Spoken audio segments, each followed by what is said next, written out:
자, 오늘은 한국교회가 미국 선교사들의 영향을 받아서 추수감사절로 지키는 주일입니다. 추수감사주일이 전 세계적으로 똑같진 않아요. 다 좀 차이가 있어요. 그리고 다음 주는 교회 달력, 교회력의 마지막 주일이에요. 우리 그리스도인들은 1년을 이제 다 사는 거예요. 다음 주면 마지막 주일이 됩니다. 그리고 11월의 마지막 주일은 이제 교회력의 시작인 대림절입니다. 아시죠? 대강절이라고도 하고 강림절이라고도 해요. 그리스도인으로서 교회력의 끝자락에서 오늘 우리에게 주어진 본문은 신구약, 구약성경, 신약성경 모두 주어진 본문이 정해져 있는데 다가오는 수요일에 데살로니가 후서 말씀으로 또 설교할 것인데요. 무엇에 대한 말씀이라고요? 마지막 때, 종말에 대한 말씀입니다. 그렇죠? 교회력의 마지막 때, 종말에 대한 말씀이 우리에게 주어졌습니다. 마지막 때에 대한 비유 중 가장 쉬운 게 바로 추수 때 알곡과 쭉정이로 나누어진다는 비유입니다. 그렇죠?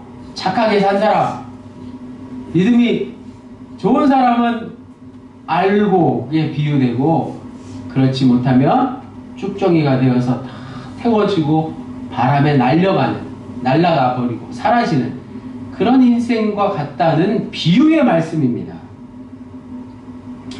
그 외에 대부분의 종말에 대한 말씀들은 좀 어렵죠. 잘 이해가 되지 않습니다. 그런데 마지막 때에 대한 말씀이 오늘 이 시대를 사는 우리에게 더 두렵고 떨리고 무섭게 느껴지는 이유가 있습니다. 왜 그럴까요?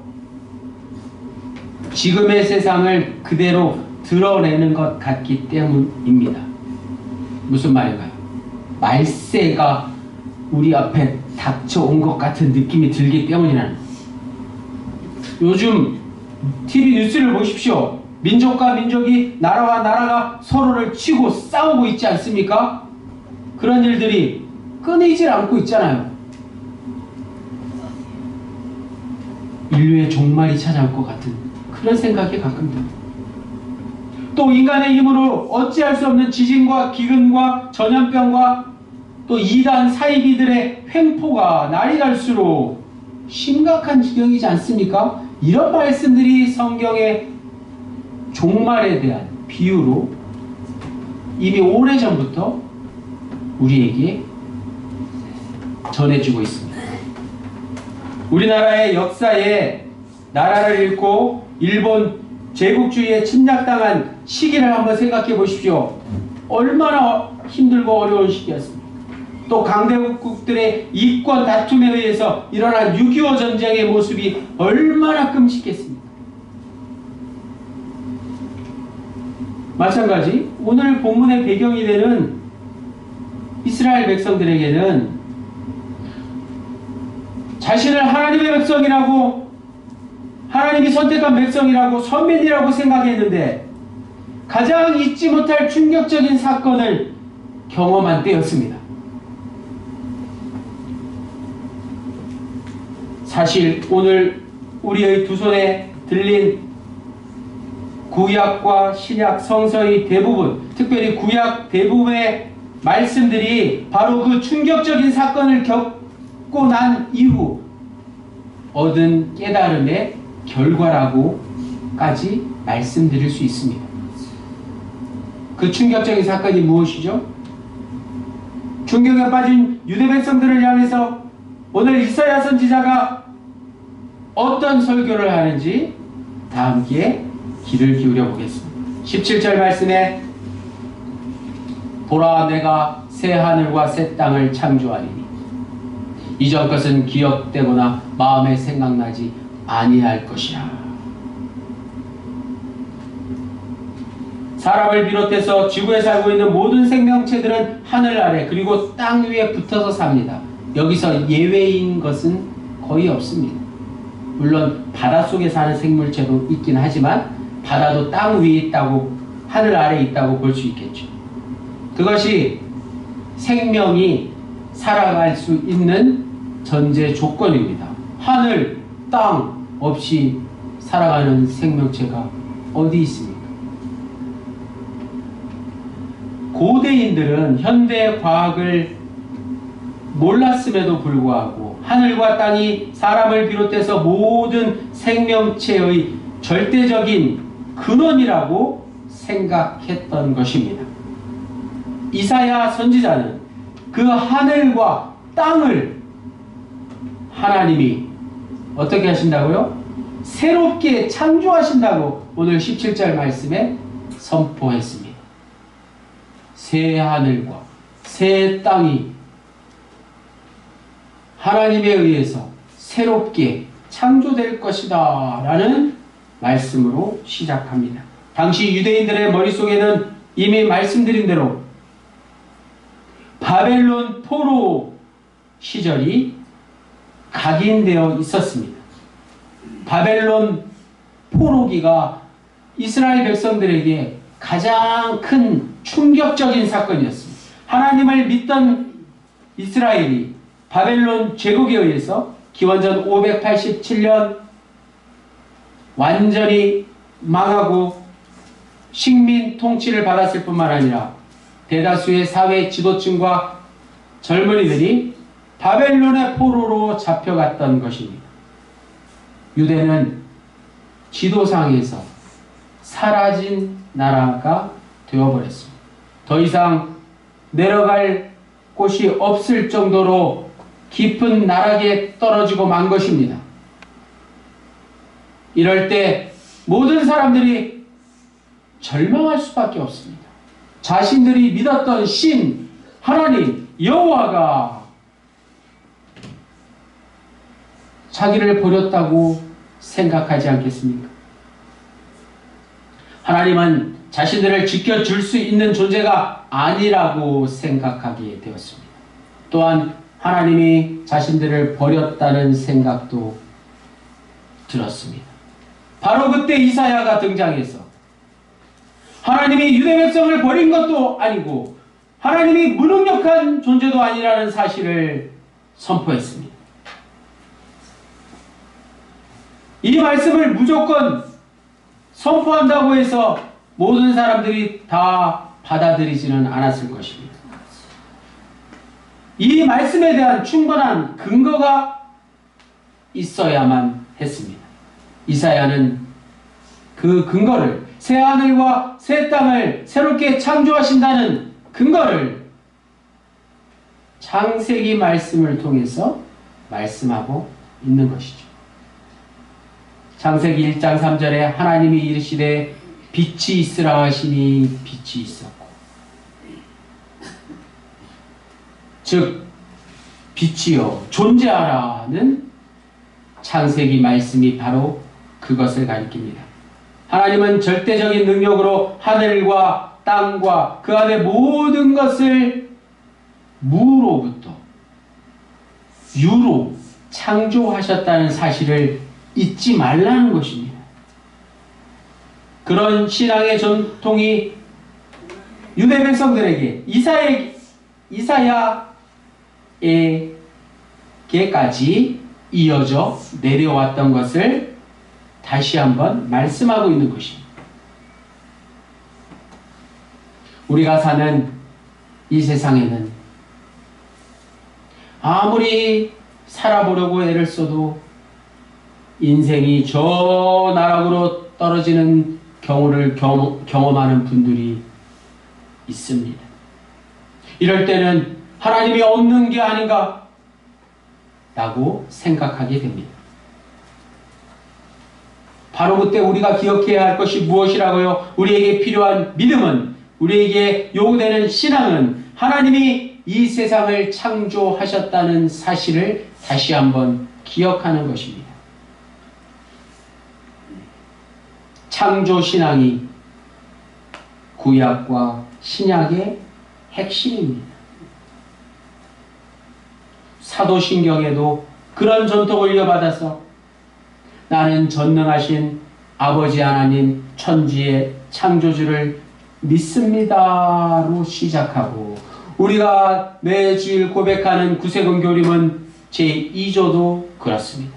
나는 전능하신 아버지, 우리는 유일하시고 완전하신 하나님만이 만물의 창조자, 보존자, 통치자이시며 예배의 대상이심을, 참 대상이심을 믿는다.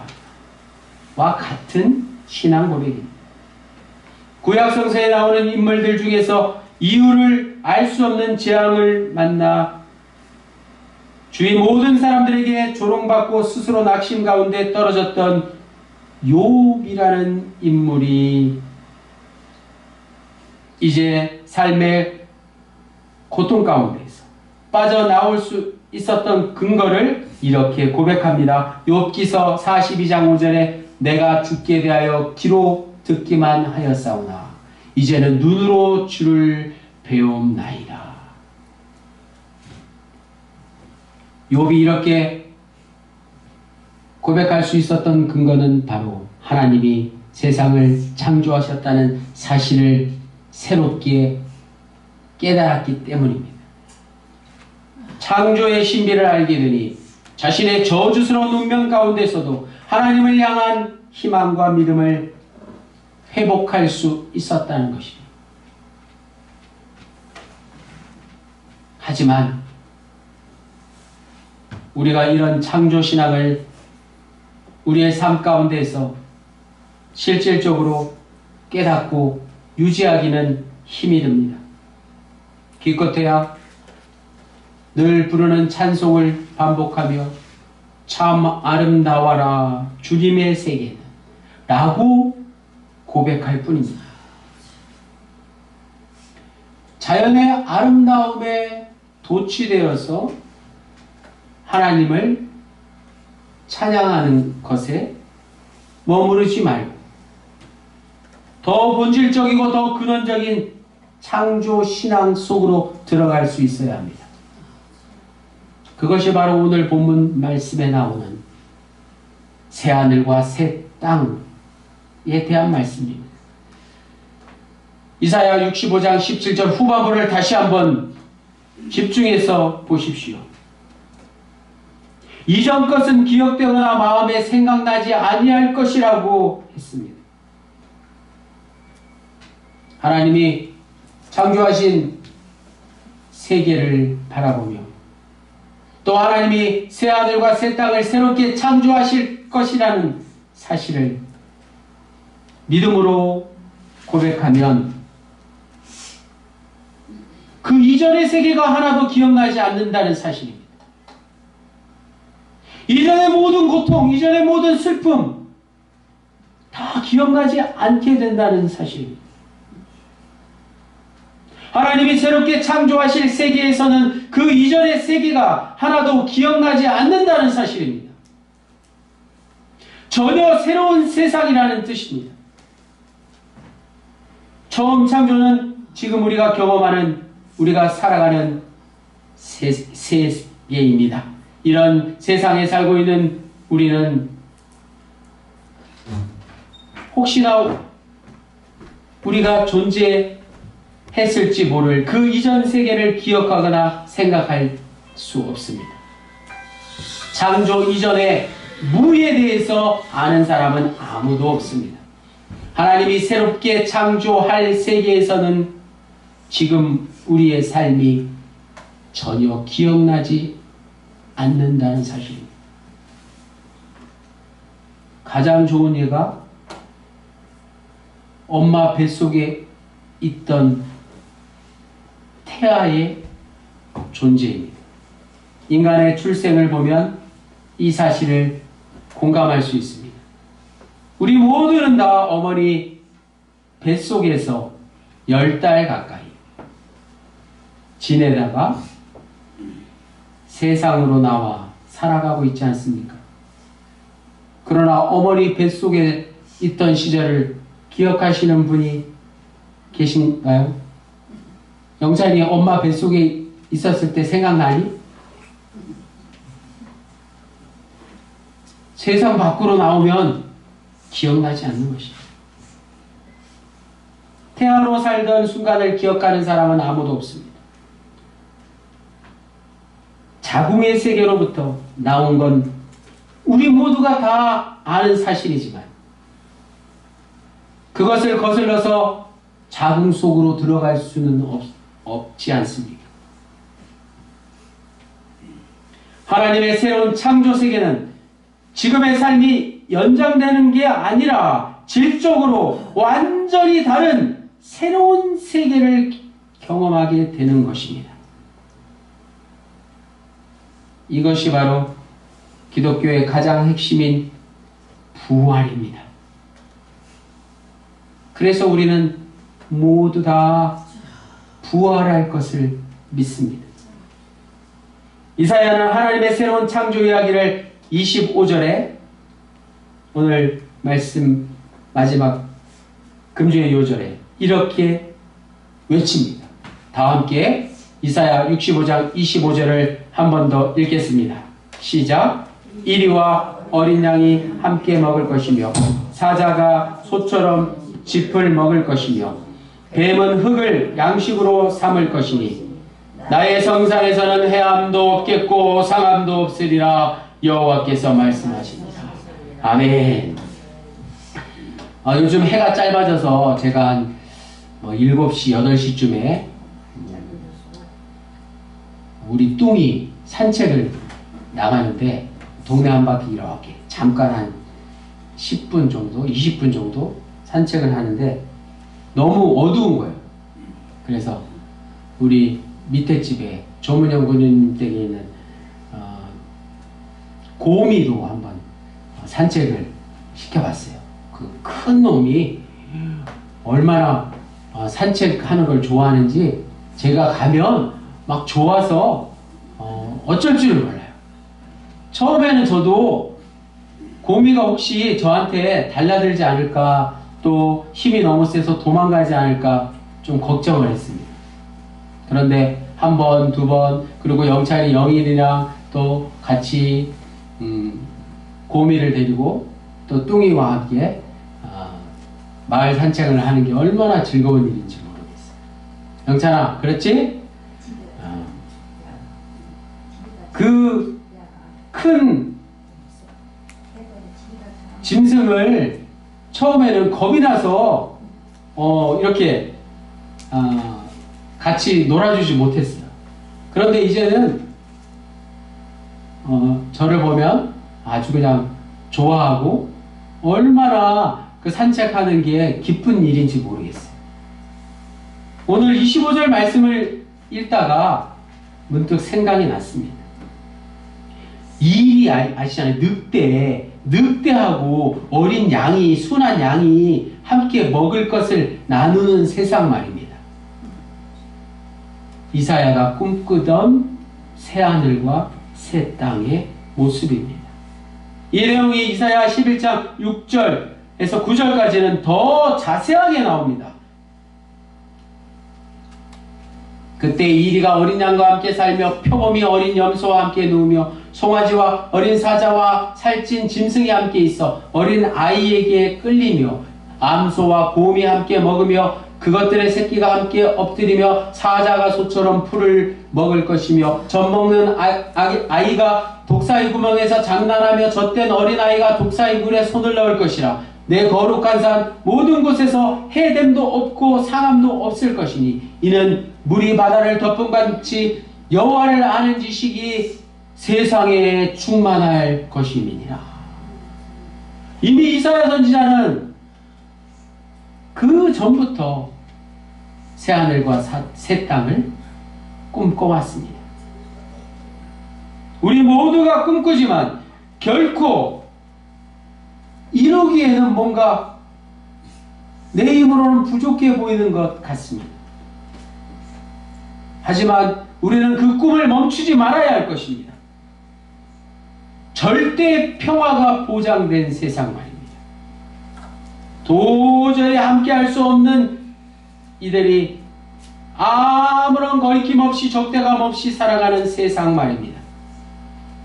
그런 세상을 꿈꾸고 계시나요? 그런 세상이 오리라고 믿어지시나요? 절대 평화의 세상과 지금 우리는 완전히 다른 세상에서 삽니다. 이리와 양들이 싸우는 것은 말할 것도 없고 양들끼리도 싸우는 세상에서 살고 있습니다. 온갖 곳에서 적대감과 싸움이 멈추질 않습니다. 늘 그냥 싸우는 게 일상이 되어버린 세상에서 살고 있습니다. 그럼에도 불구하고 이사야는 질적으로 다른 세상을 꿈꾸었다는 사실입니다. 이리와 어린 양이 함께 뛰놀고 먹고 나누는 세상 말입니다.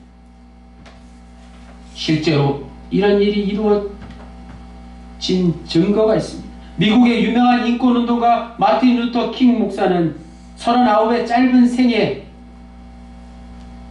목숨을 잃었지만 1963년 흑인 평화 대행진의 연설에서 나에게는 꿈이 있습니다. I have a dream이라고 외쳤습니다.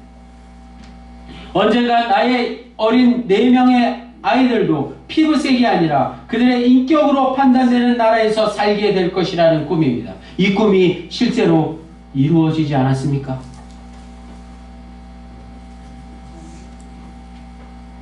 마틴 루터 킹 목사의 꿈은 이사야의 꿈과 같습니다. 이런 꿈을 꾸는 사람들에 의해서 역사는 천천히 조금씩 진보하며 앞으로 나아갑니다. 물론 우리 모두가 이사야 선지자나 마틴 루터 킹 목사처럼 영웅이 될 수는 없습니다. 그러나 영웅이나 소시민이나 강자나 약자나 부자나 빈자나 모두 예수 그리스도 안에서 교회 공동체 안에서 하나라는 사실입니다. 교회가 그 일에 앞장서야 하는 것입니다. 그 어떤 영웅도 교회의 역사를 뛰어넘지 못했습니다. 교회가 교회다워질 때, 교회가 하나님의 나라를 이룰 때, 교회가 새 하늘과 새 땅을 이곳에서 실현할 때, 그리고 모든 그리스도인들이 이사야와 같은 마틴 루터 킹 목사와 같은 꿈을 안고 상상력을 가지고 살아갈 때 거기에 구원이 있습니다.